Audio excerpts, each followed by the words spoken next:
Magandang umaga. Hindi maganda yung nangyaring 24 oras, lalo na sa mga kapatid natin dyan o kapwa natin mamamayan dyan sa Nepal, China border. Ito na guys, panoorin nyo yung nangyari dito.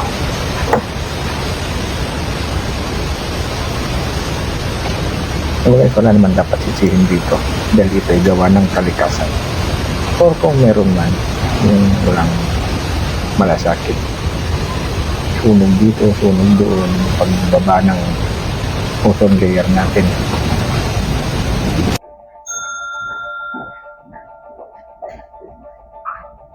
Kasi alam niyo guys, itong bansa ng Nepal, borders ng China, Nepal. Maraming yelo to sa taas ng bundok. Dahil nasa nangyayaring climate change, uminit na yung panahon. Dati unti-unti lang itong nalulusaw na ilog. Kasi may kanal sila dyan, river, daanan ng pag nalulusaw yung yelo. Kaya lang ngayon, dahil sa nangyayaring climate change, bigla ang nalusaw, maramihan. Kaya yung tubig gumuho pababa.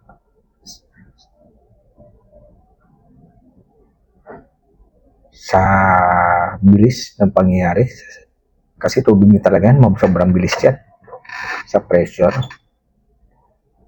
Isang komunidad ang halos nawas out.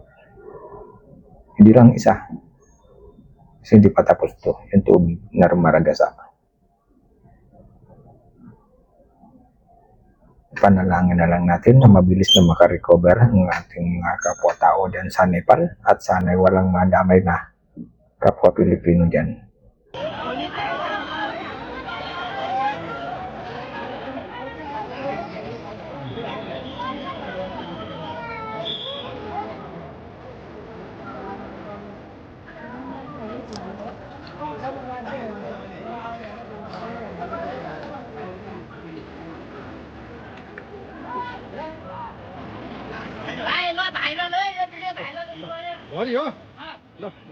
Dahil yung pinundahan ko kagabi yung balita at grabe, kakaawa yung mga sinapit ng tao.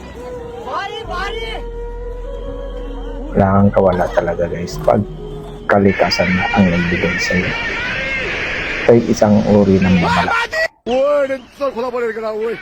Maaaring nakakalimot, naabuso. Ito'y ginawa ng buong may likha. Kalikasan na ang kaya ng baka dyan.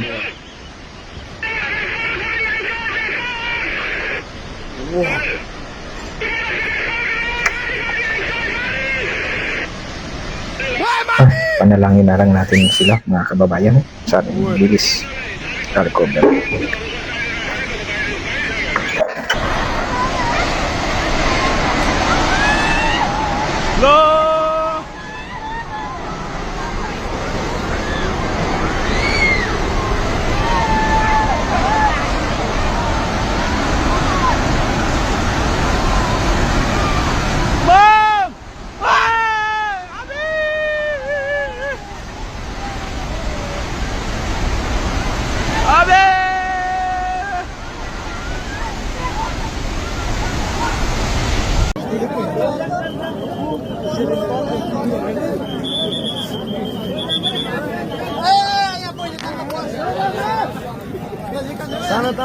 Sana.